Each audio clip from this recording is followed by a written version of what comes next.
और मैं हूं आपके साथ कृति सिंह। पाकिस्तान वापस जाने के आदेश पर रोक लगने के बाद भी पुलिस इफ्तिखार अली और उनके परिवार का ठिकाना नहीं बता रही थी और ये कहा जा रहा था कि वो कहां है, कुछ नहीं पता।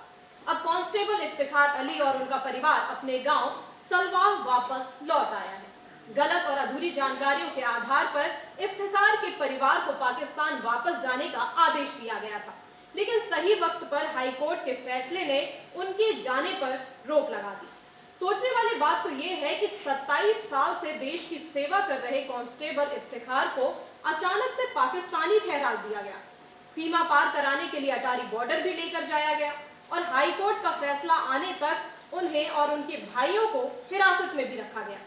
देश की सेवा को सबसे पहले चुनने वाले इफ्तिखार 27 साल बाद प्रशासन को परेशानी की वजह क्यों लगने लगी?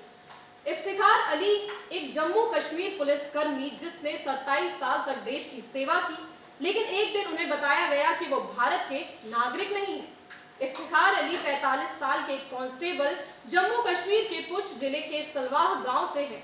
इस साल की शुरुआत में से वो कटरा में तैनात थे।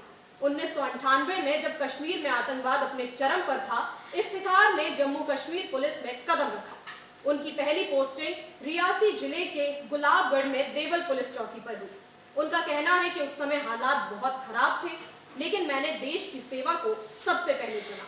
इफ्तिखार की कहानी तब शुरू होती है जब वे सिर्फ 2 साल के थे। उनके माता पिता फखरुद्दीन और फातिमा बी उन्हें लेकर जम्मू कश्मीर आए। 1965 के भारत पाक युद्ध के दौरान नियंत्रण रेखा के पास उनके गांव पर पाकिस्तान ने कब्जा कर लिया। उनका परिवार पाकिस्तान के कब्जे वाले कश्मीर के त्राल खल में एक शिविर में कई साल तक रहा, जहां उनके 6 और भाई बहन पैदा हुए। 1983 में फखरुद्दीन अपने परिवार के साथ सलवाह लौट आए। इफ्तिखार ने मीडिया को बताया कि मेरे पिता भारतीय नागरिक थे। हमारे पास सलवाह में 17 एकड़ जमीन और एक घर है। हमारा परिवार हमेशा से भारत का वफादार रहा है। 26 अप्रैल 2025 को इफ्तिखार के लिए सब कुछ बदल गया। पुंछ के मेढर पुलिस स्टेशन के एक वरिष्ठ अधिकारी ने उन्हें फोन किया और बताया कि उन्हें और उनके 8 भाई बहनों को भारत छोड़कर पाकिस्तान जाना होगा, क्योंकि उन्हें पाकिस्तानी नागरिक माना जा रहा है।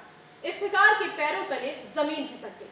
उन्होंने कहा कि मैं सीमा पार करने के बजाय अपनी जान देना पसंद करूंगा। पाकिस्तान मेरे लिए एक अनजान मुल्क है। मेरा सब कुछ, मेरी पत्नी, 3 बेटे, दोस्त और रिश्तेदार सब यहीं पर है। चौंकाने वाली बात तो ये थी कि उनकी पत्नी और 3 नाबालिग बेटों को नोटिस नहीं दिया गया, क्योंकि वे भारत में पैदा हुए थे। इफ्तिखार और उनके भाई बहनों ने हिम्मत नहीं हारी। उन्होंने जम्मू कश्मीर हाई कोर्ट में इस नोटिस के खिलाफ याचिका दायर की। 29 अप्रैल को नोटिस जारी होने के 3 दिन बाद हाई कोर्ट ने उनकी निर्वासन प्रक्रिया पर रोक लगा दी। न्यायमूर्ति राहुल भारती ने कहा कि उनके दस्तावेजों से प्रथम दृष्टया साबित होता है कि वे पाकिस्तानी नागरिक नहीं हैं। कोर्ट ने पुंछ के डिप्टी कमिश्नर को उनके परिवार की संपत्ति का ब्यौरा दर्ज करने का आदेश दिया।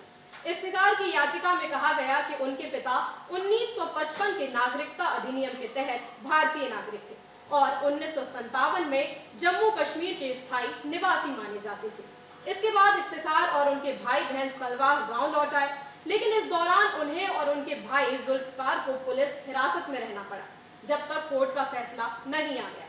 इफ्तिखार का परिवार हमेशा से भारत के प्रति वफादार रहा है।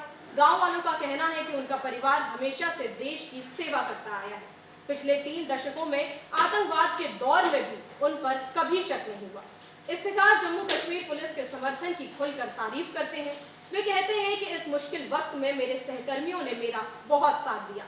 मेरे घर पर शुभकामनाएं देने वालों का तांता लगा हुआ है। इफ्तिखार और उनका परिवार तो वापस आ गया, लेकिन सवाल तो अब भी यही है कि ये केस तो एक है जिसमें समय रहते जांच हो जाने से सही फैसला ले लिया गया, लेकिन जिन लोगों को डिपोर्ट किया जा रहा है या किया जा चुका है, उनके साथ न्याय हो रहा है या नहीं? इतने साल तक देश की सेवा करने के बाद और ईमानदार रहने के बावजूद भी क्या इफ्तिखार और उनका परिवार ऐसे सलूक का हकदार था? आपकी जो भी राय हो इस मामले में हमें कमेंट करके जरूर बताइएगा। वीडियो अगर पसंद आया हो तो लाइक और शेयर करें और अगर आप चैनल पर नए हैं तो सब्सक्राइब करें।